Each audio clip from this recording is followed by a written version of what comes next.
From JBS Studios in Greater New York, this is the JBS News Update with Teisha Bader. I'm Teisha Bader with the JBS News Update for Tuesday, October the 23rd, 2018. A Palestinian teenager was arrested today in the West Bank after he drew a knife on Israeli soldiers. The 17-year-old was asked to pull up his shirt after he set off metal detectors at a security checkpoint at the entrance to the Tomb of the Patriarchs in Hebron. He then drew the knife, and Border Police officers aimed their weapons at him, and he put the weapon down and was subdued without injury and taken for questioning. Yesterday, we reported to you that a Palestinian attacked an IDF soldier with scissors also near the site. He was shot and killed, the soldier lightly injured and taken to the hospital. About 200 Palestinians took part in violent riots today at the Gaza security fence. According to the IDF, the rioters burned tires and threw explosive devices and stones at Israeli troops who responded with riot control measures, also using live fire when necessary. Several incendiary devices were also sent over the fence from Gaza into southern Israel, sparking a number of fires, including a massive blaze in the Gvar forest being battled by Israeli firefighters. The riots today, though, were smaller than previous ones, and Israel this week took several measures, citing a moderation in the situation. Yesterday, Israel fully reopened the Erez and Kerem Shalom crossings from Gaza, and today increased the allowed fishing area in the Gaza Strip to 6 miles from an earlier reduction of 3. Well, what was first seen as a bizarre theory as to who was responsible for the rockets fired last week at Israel from Gaza is now reportedly being accepted as probable. After 2 rockets were fired at Israel last week, one of which hit a home in Beersheba, veteran Israeli Arab Affairs reporter Shimrit Meir shared on her Twitter page that terror group Hamas was claiming that a lightning strike caused the rockets to launch. There were several lightning strikes in Gaza just before the rockets fired, and there is also a cell phone video from Gaza claiming to show the lightning and then the launches moments after. Yediot Aharonot reported today that Israel's security cabinet now accepted this theory, though there has been no official confirmation of that. When asked about the weather being to blame, Justice Minister Ayelet Shaked only said, based on what we know, Hamas did not mean to shoot the rockets. Israeli Prime Minister Benjamin Netanyahu met today with New Jersey Governor Phil Murphy in Jerusalem to discuss deepening cooperation between the Jewish state and the Garden State, encouraging, he wrote, continued economic development by focusing on encouraging investments in innovation in Israel and New Jersey.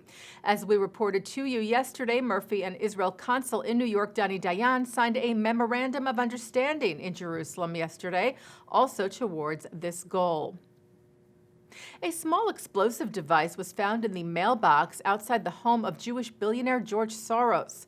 The New York Times reports the device was found yesterday outside the home in Katonah, New York. It was detonated by a police bomb squad, and the case handed over to the FBI. A delegation of Israeli police officers is in Poland this week to remember the 6 million Jews murdered during the Holocaust. The 180 officers formed a human Star of David on the grounds of the Treblinka death camp, one of the sites and memorials they visited under the banner Witnesses in Uniform. And staying in Poland, Israel marked the 70th anniversary of its first diplomatic outpost in Warsaw. Israeli Ambassador Anna Azari and other diplomats hung the Israeli flag from a balcony of the historic Bristol Hotel during a ceremony today. The Vice Mayor of Parkland, Florida, Stacey Kagan, addressed the Jewish Federations of North America's General Assembly being held in Tel Aviv this week. Kagan thanked the American Jewish community and Israel for the support given after the devastating school shooting in her community in February. Experts from the Israeli Trauma Coalition went to Parkland to provide counseling, and Jewish federations helped raise funds. Kagan presented the key to the city to JFNA's Emergency Response Committee Chair, Gail Norrie, thanking the community for showing up in Parkland's time of need. New chairman of the Jewish Agency, Isaac Herzog, also addressed the GA today. Israel's former opposition leader said it was imperative to address the divides between Israel and diaspora Jewry and he called on the Israeli government to fund Hebrew classes for Jews around the world. If Israel and the Jews of the diaspora do not seek common ground in order to courageously confront together the challenges of this new age, we are in danger of losing a significant part of the Jewish people.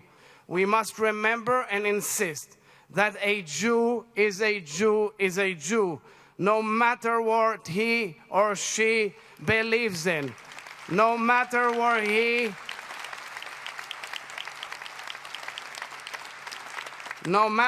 he or she eats or wears, or whichever synagogue he or she goes or doesn't go to.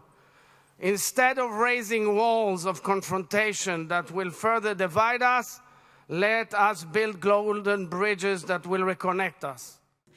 Taking a look now at our programming for tonight on JBS for Tuesday, October the 23rd at 7 o'clock, Rabbi Steve Greenberg, who is the first openly gay Orthodox rabbi, talks about the importance of Jewish inclusion of all in the Jewish community. That's from the Saul Cohen JFS lecture in Stamford, Connecticut.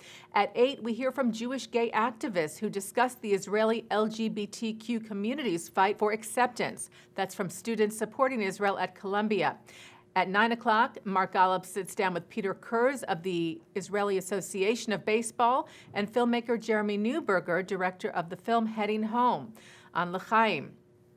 At 10, former baseball players Ron Bloomberg, Art Shamsky, and Elliot Maddox talk about being Jewish in the major leagues.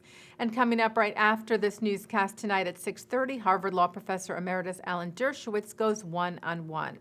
And that's the JBS News Update for Tuesday, October the 23rd, 2018. I'm Teisha Bader.